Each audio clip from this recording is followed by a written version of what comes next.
On ne bouge plus, même pas d'une oreille. Le championnat suisse d'obédience canine s'est déroulé ce week-end à Tavannes, sur le terrain du plateau d'Orange. En début de compétition, le chien doit rester immobile. Mais ce n'est pas le seul exercice qui permet d'obtenir des points. Ils sont environ 60 à prendre part à l'événement, principalement des Suisses alémaniques plus nombreux à pratiquer cette discipline. Pour les participants, un championnat est un tourbillon d'émotions. Quand je vois comment s'entraîne et ce que mon chien arrive ensuite à réaliser, ça me donne vraiment une belle émotion. Au début de la compétition, je me demande toujours ce que je viens chercher. Je suis toujours nerveux avant chaque compétition, mais une fois que je l'ai fait, je suis heureux et satisfait que ça ait fonctionné. Aujourd'hui, je suis nerveuse, mais en général, quand je suis très concentrée, alors le chien l'est aussi. Mais quand je n'arrive pas à me concentrer et que je suis juste nerveuse, alors c'est là qu'on commet des erreurs.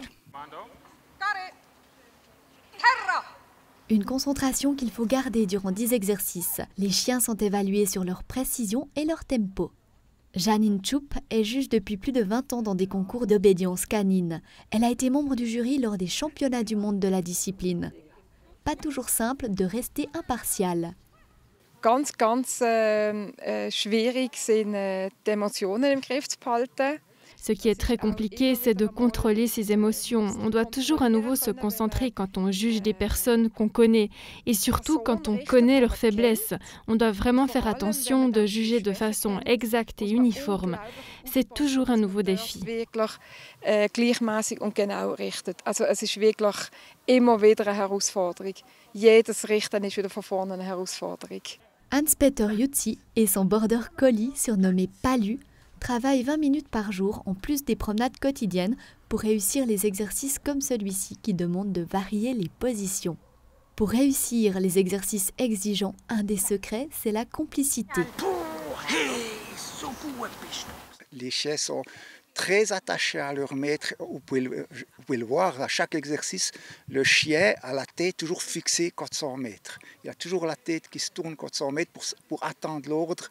Vous le voyez aussi, c'est surtout des chiens genre border collie, qui sont aussi des chiens qu'on utilise beaucoup pour le mouton, le kelpie et les malinois. C'est plutôt des chiens qui sont disposés à travailler comme ça. Et ce qui me fascine de voir ces chiens, les réactions quand ils sont appelés ou qui sont la complicité justement avec le maître quand c'est chien, c'est ça qui est fascinant.